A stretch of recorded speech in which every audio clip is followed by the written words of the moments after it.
O MOL 11 começou uma nova emissão, pretende adquirir um novo shopping em conjunto com 2 outros fundos imobiliários e nesse vídeo aqui eu vou falar para você como vai ser a emissão, os detalhes, o que ele pretende adquirir e ainda vou comentar 5 curiosidades sobre esse fundo. Na verdade vai dar mais que 5 curiosidades porque eu também peguei algumas perguntas de vocês lá no Instagram e vou incluir nesse vídeo. Então é um pacotão de informações sobre o MOL 11 e a emissão dele.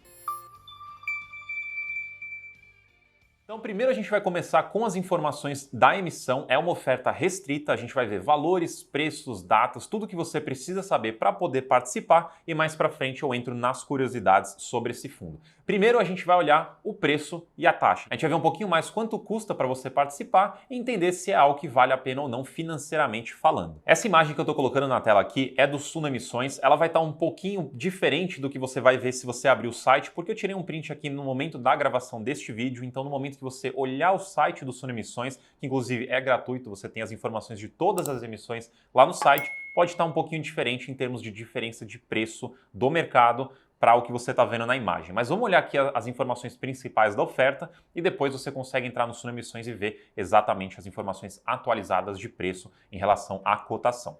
Primeiro, para você participar dessa emissão, o preço vai ser R$ 108,73. Esse é o preço de subscrição, é o preço que você vai desembolsar para participar. Olhando agora, neste momento da gravação desse vídeo, está basicamente no mesmo preço de você comprar no mercado diretamente. Então, financeiramente, não faz tanto sentido a emissão por ela estar no mesmo preço do mercado. Mas no momento que você estiver olhando essa informação, pode ser que o preço tenha oscilado, pode ser que agora o mercado esteja ou mais caro ou mais barato. Então vai depender muito do momento e eu recomendo que você sempre confira a cotação atual para você ver, fazer sua comparação de preço de mercado e preço de emissão. Desse preço de subscrição, R$ 107,92 é o preço de emissão, é o preço da cota em fato, é o que entra no fundo de verdade, é o recurso que o fundo vai usar para fazer novos investimentos.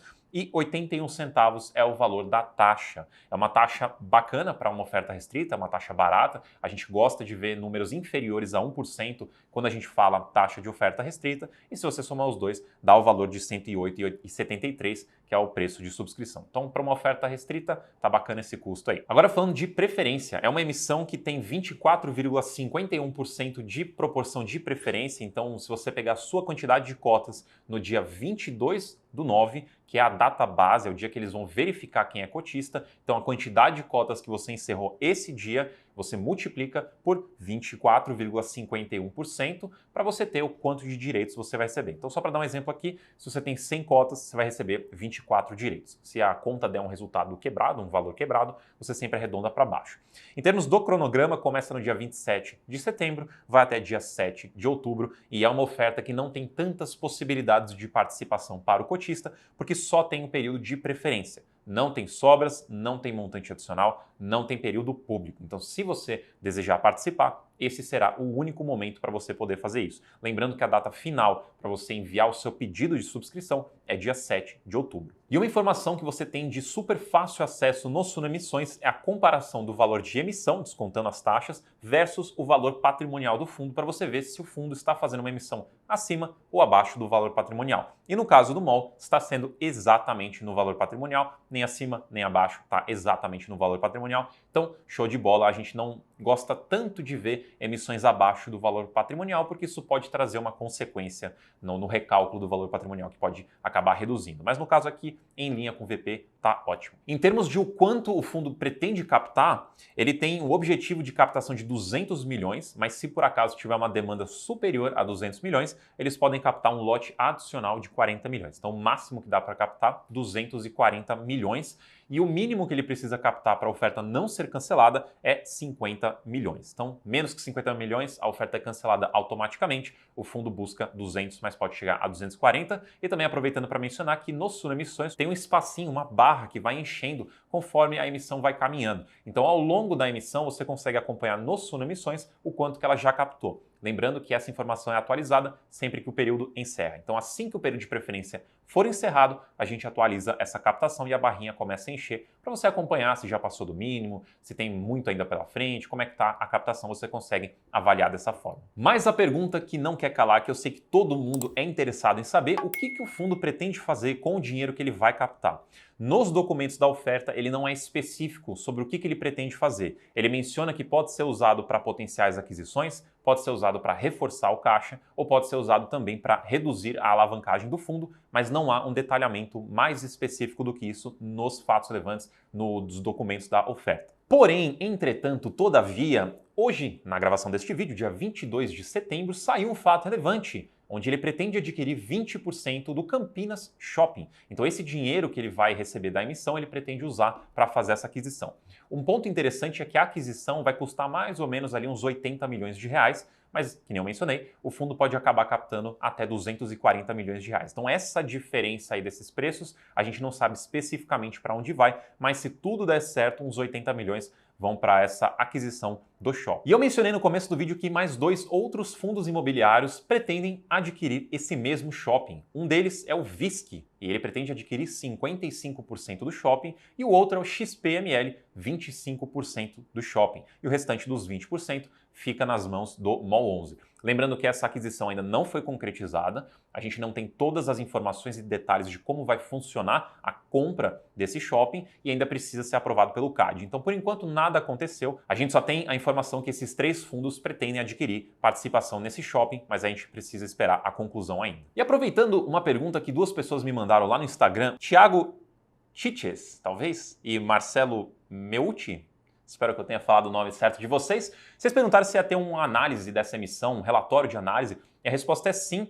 Provavelmente deve sair ali no dia 5 de outubro, não é uma garantia da data, mas vai ter sim um relatório do MOL 11 para assinantes. Assim que sair, é só você entrar lá na área de assinantes e você vai conseguir ver a recomendação para essa emissão. E agora, rapidamente, 5 curiosidades sobre o MOL 11. A primeira pergunta, que foi uma pergunta bem recorrente que as pessoas me mandaram, era o nível de alavancagem desse fundo. E para te responder essa informação, eu trouxe aqui 2 imagens. A primeira imagem, ela traz informações da alavancagem, dos CRIs que o fundo tem dentro do portfólio e que ele vem pagando. Então, nessa imagem aqui, você consegue ver que existem 2 CRIs, os 2 atrelados ao IPCA, mais 6,5%. Dá um total ali de mais ou menos 266 milhões, que se você fizer a divisão entre isso e o total de ativo do fundo, você vai ter um índice de alavancagem de 25% mais ou menos. Então, o nível de alavancagem do fundo, 25%. A segunda imagem, ela traz um pouco mais de informações. E eu fiz aqui um gráfico especialmente para esse vídeo também, que mostra um pouco mais sobre essa alavancagem. É só um disclaimer antes, que eu dei uma exagerada na escala desse gráfico para mostrar melhor o quanto a direção para onde que esses 2 índices que eu estou olhando aqui estão indo. Então, o primeiro, em vermelho, é o índice de alavancagem. Então, se a gente olhar historicamente, em janeiro de 2022, o fundo começou a ser alavancado. Antes era uma alavancagem zerada, tá? Então, por isso que eu nem coloquei aqui, era 0. A partir de janeiro de 2022, ele começou a sua alavancagem em 23%, quase 24%. Só que mês a mês, essa alavancagem vem subindo, né? O índice de alavancagem vem subindo. E eu coloquei em azul o valor patrimonial do fundo, também desde janeiro, que você vê que era 109,30 e ele vem gradativamente descendo. Porque eu queria dar uma acentuada nessa relação inversa desses 2 números, porque no caso da alavancagem do MOL 11, existe uma carência. Se não me engano, o fim dessa carência lá em 2023. Enquanto o fundo estiver nessa carência de amortização, a dívida vai acumulando e, obviamente, o VP vai caindo. Então, esse gráfico e o motivo de ter dado uma exagerada na escala é justamente para mostrar para vocês que quando existe uma carência, a alavancagem vai subindo mês a mês e o VP vai caindo mês a mês. Óbvio que isso vai depender muito do fundo, de quanto de alavancagem, quais são as outras movimentações que ele está fazendo, os outros imóveis, o quanto ele é diversificado, tem muitas variáveis, mas é só para dar uma ideia que existe essa relação e ela pode ser maior ou menor dependendo do fundo e dependendo do tipo de alavancagem. E se você também quiser saber mais características de como funcionam os fundos de tijolos, que são os que investem em imóveis físicos, eu vou deixar aqui embaixo um e-book gratuito para você estudar mais sobre fundos de tijolos. E a segunda curiosidade, que foi uma pergunta que vocês me mandaram lá no Instagram, é qual que foi o primeiro shopping do MOL 11, que no caso foi o Maceió Shopping lá em 2017. Vou deixar uma foto dele aqui para vocês darem uma olhada. Esse foi o primeiro imóvel que entrou no portfólio do MOL 11 e ele foi gradativamente diversificando depois. Inclusive, até para trazer essa curiosidade 2.1, aqui está na tela também a lista dos shoppings que ele tem, então você consegue ver aonde são, quais são, e uma característica interessante é que ele não é majoritário na maioria, ou seja, na maioria ele é minoritário dos shoppings que ele tem no portfólio. E eu queria também colocar aqui uma curiosidade 2.2, que seria uma pergunta que vocês me fizeram no Instagram, que é: você acha o MOL 11 aquém dos outros fundos imobiliários de shoppings na questão de diversificação? Se você for comparar a quantidade de ativos, realmente o MOL 11 ele fica um pouco para trás se você comparar com outros fundos de shoppings que são maiores, que são mais diversificados. Só que você também precisa olhar um pouquinho a quantidade de participação que os fundos têm em cada um dos shoppings. Então eu não usaria a palavra aquém, não acho que ele fica aquém, eu acho que ele é bem diversificado. São todos fundos que têm o objetivo de continuar crescendo, diversificando, talvez até aumentando as participações nos shoppings que eles já têm. Então é uma coisa que vai acontecer com o tempo. Eu não usaria aquém, não acho que ele está aquém comparado com outros fundos. Ele é um bom fundo, assim como tem outros fundos de shoppings também. Gostou dessa curiosidade? Então deixa o like, se inscreve no canal, a gente está crescendo bastante e a gente quer contar com você nos próximos vídeos também. Então ativa o sininho para você não ficar de fora de nenhum. Terceira curiosidade do MOL 11, os rendimentos dele. Eu fiz um gráfico dos rendimentos históricos do MOL 11 desde lá do começo até hoje, para você ver um pouco como foi essa jornada dos rendimentos, ainda considerando a pandemia no meio do caminho. Então, olhando a imagem dos rendimentos aqui na tela, você consegue ver que, primeiro, a linha azul é a média. Então, a média está um pouco acima ali dos 50 centavos, próximo ali de 55 centavos. Mas você vê que ele começou ali perto dos 50, ele gradativamente foi aumentando os rendimentos com alguns picos no meio do caminho, ele pagava consistentemente perto dos 60 centavos, só que aí a gente conhece o que aconteceu muito bem em 2020, ele caiu bruscamente os rendimentos porque os shoppings fecharam, isso daí aconteceu com todos os fundos imobiliários de shoppings, foi um problema generalizado, infelizmente, mas uma curiosidade sobre esse período é que o MOL 11 foi um dos fundos de shopping que não zerou o seu rendimento. Então, apesar de lá no começo, no primeiro trimestre, segundo trimestre, vamos colocar primeiro semestre de 2020, ele chegou muito perto de zerar, ele não zerou. Então, os cotistas continuaram recebendo alguma certa renda desse fundo imobiliário, mesmo no período de pandemia, muito por conta também de uma RMG que ele tem lá dentro. E depois ele foi gradativamente retomando e hoje, desde o começo do ano, ele está basicamente no maior momento de rendimentos dele na história. Então ele vem pagando ali perto de 80 centavos, ele acabou de elevar para 77 centavos,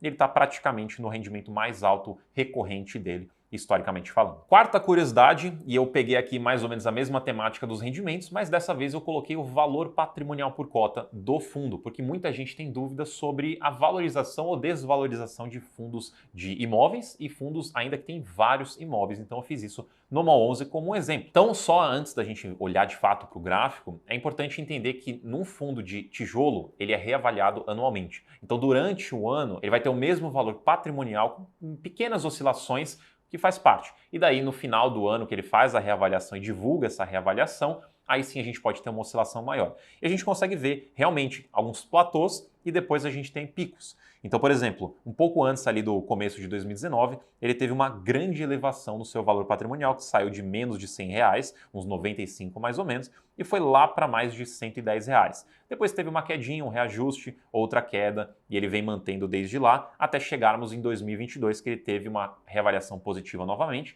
e segue nessa reavaliação. Então, se a gente olhar do começo até hoje, ele saiu de 95 e está lá mais perto de 107 mais ou menos. Então, ele tem sim uma valorização do seu patrimônio, e também tem uma elevação da sua renda, que são dois componentes importantes dos fundos imobiliários. E quinta curiosidade, que foi uma pergunta que vocês me fizeram no Instagram, mais especificamente o Laerte. A pergunta é, o MOL 11 é um fundo imobiliário para se focar em valorização ou renda? E aqui eu acho que eu consigo mostrar com os dois outros gráficos que eu acabei de mostrar, que na verdade você deve prestar atenção nas duas coisas, porque um fundo de tijolo, ele te entrega valor das duas formas, valorizando seu patrimônio e também te entregando renda. Mas aqui eu coloco um parênteses. É importante mencionar também que em alguns fundos, que não é o caso do MOL 11 hoje pelo menos, mas em alguns fundos, mesmo que tenha essa valorização, existe também a venda de imóveis que torna essa valorização em rendimento e daí entrega esse rendimento para o cotista. Inclusive, pessoal, se vocês gostam de acompanhar os fatos relevantes, as notícias, tudo que anda acontecendo no mundo de fundos imobiliários, eu faço uma live toda sexta-feira, 7h30 da noite, fazendo os destaques da semana, tirando dúvidas de vocês. Eu já aproveito para deixar o convite para vocês também. Então, se quiser ver o que está acontecendo na indústria toda semana, atualizado, resumido e de forma simples, te vejo lá, 7h30 na sexta-feira, no canal do Professor Baroni. E eu fiz aqui um gráfico, esquece eu acho, tem que perder essa mania de falar eu acho. Você acha do MOL 11